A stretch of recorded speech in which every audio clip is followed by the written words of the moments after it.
hesabından para girdiği zaman bu buradaki iş olmasına gidecek.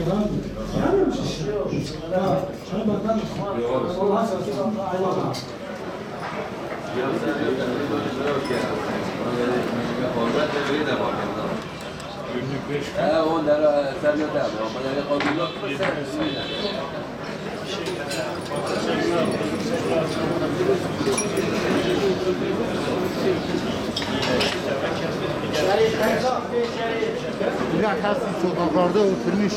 Hala hanım.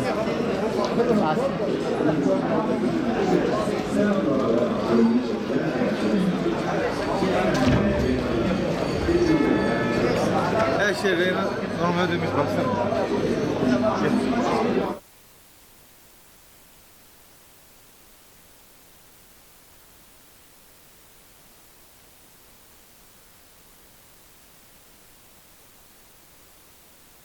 Ben ne inanmıyorum gerçekten. Bunlar biyolojik bir sağlık, başka bir şey değil. Tüm devletler savaş olarak saldırıyorlar. Adam doktor diyor ki İsrail'in yaptığı bunlarda bir şey var. Test diyor, Benim adım Yunus Emre Kocaman. Burada çalışıyorum. Salgından dolayı kapalıydık uzun süre dolayı. 3 aya yakın evdeydik, kapalıydık. Gelen müşterimiz bizi sordu, bizi yalnız bırakmadı. Her gün telefonda arıyordu, soruyordu ama bu salgından dolayı ama biraz erken gibi oldu işte. Masraflarımız olmadı fazla. Dükkan zaten daima ait olduğu için masraflarımız fazla olmadı. Bu sürecin erken başladığını düşünüyorum biraz. Daha salgın durmadan hemen bu süreci başlattılar. Burada hemen vakaların düşmediğini biliyorum. Vakalar günden güne yükseliyor, azalıyor. Daha bu salgın bitmemiş ama devam edecek, öyle de biliyorum. Halisi neyse Allah da bize nasip eylesin. Amin. Adım dolayı 38 senedir bu işi yapıyorum. Rahmetli Hacı İhsan'la beraber çalışıyorduk. Hacı İhsan vefat ettikten sonra biz devraldık. Şimdi biz çalıştırıyoruz. 78 yıllık bir kahvemiz var. Van'ın en eski kahvesi. Daha doğrusu tarihi kokan bir mekan diyelim. Van'ın en eski kahvesi. Van'dan gelen dışarıda gelen tüm yabancıları biz karşılıyoruz burada. Güzel bir şekilde gönderiyoruz. Cenab-ı Allah bu virüs denen olayı bizim öncelikle Müslümanların sonra tüm dünyanın üzerine def etsin inşallah. Eski günlerimize kavuşmayı nasip etsin inşallah. Yaklaşık 3 ay yakındır biz kapalıyız. Evet. Böyle hiçbir zaman bu kadar uzun vadeli bir tatil yapmamıştık. Bir tatil oldu bizim için. Ama sıkıntılar çektik tabii. Sıkıntıların el birine giderdik. Arkadaşlarımızı mağdur etmedik. Herhangi bir destek almadık biz. Ama kredilere başvurduk tabii ki. Kredilerden destek aldık biz bankalardan.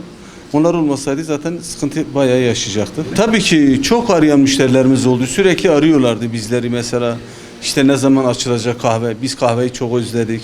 Ortamı özledik. Bu günleri çok yapıyoruz. Dönüşümüz yani müşteriler bize çok dönüş yaptılar. Sağ olsunlar bizi hiç yalnız bırakmadılar bu süreçte. İhtiyaçlarımızı karşılamak isteyen müşterilerimiz oldu. Tabii biz elhamdülillah yapmadık ama bu süreçte bize destek olan müşterilerimize teşekkür ediyoruz. Gerçekten de çok soran oldu bize. Erkene derken şöyle yani biz bunu kendimiz yapmamız, bu hijyen ortamını sağladığımız zaman, bireysel bu mesafeyi koruduğumuz zaman İnşallah el birliğiyle biz bunu atlatırız. Bir şekilde de dönmesi lazımdı bunun.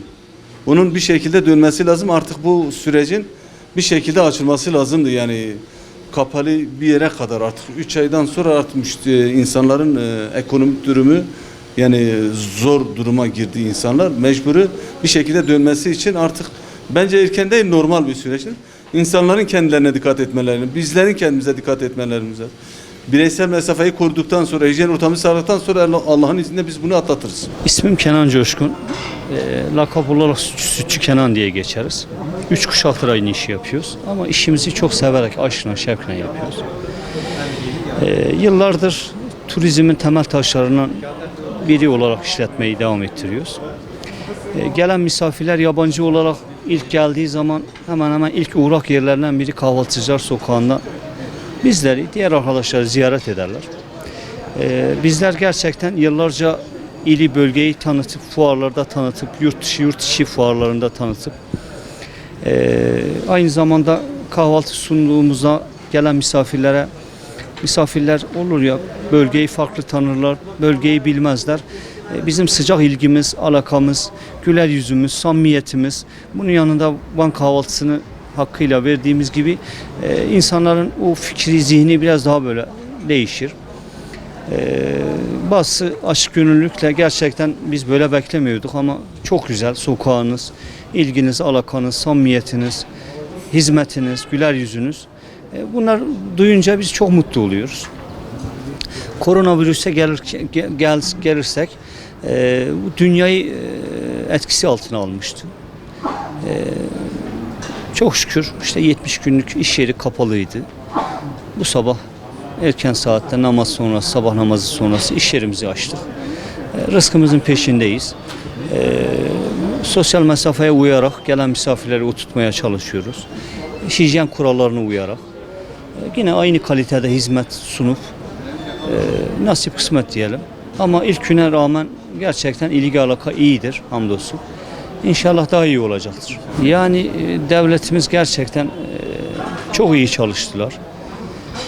Biz çok memnunduk. Herkesin etkilendi yani. Her sektör etkilendi. Etkilenmemek elde değil. Ama bizler Türk insanı olarak birlik, beraberlikle, el birliğiyle inşallah bu günleri de aştık. Biz çok zorluklar gördük. Bu günler de geçti. İnşallah biz yine ülke olarak ayağa kalkıp ileriye dönük çalışmalarımızı devam ettireceğiz. Ülkede inanın ülkenin bel kemiğinden biri esnaftır. Tüccardır. İşverendir. Gerçekten ekonomi de çok zor duruma giriyor. Ama şimdi biz maskeyle çalışıyoruz, eldivenle çalışıyoruz, hijyen kurallarına uyuyoruz. Sosyal mesafeyi koruyoruz. Biz demiyoruz insanlar iç içe olsun. Ama bazı tedbirler alındıktan sonra yavaş yavaş başlamak da gerekir yani. Çünkü sonu yok yani. Sonu yok. Ekonomi de çok önemlidir yani. Ben Fariz Gül adım. Evet, malumunuz yani pandemi süreciyle beraber bütün dünyada aynı sorunlar yaşandı. Biz resmi yasaklar başlamadan 2 gün önce biz kapatma kararı alıp kapattık zaten. Yani çünkü hem sağlık açısından hem müşterilerin sağlığı açısından uygun olmayacağı kanaatine varmıştık zaten. Dolayısıyla biz 19 Mart itibariyle biz kapattık zaten. Bizden 2 gün sonra da resmi açıklamalar geldi kapanacağına dair.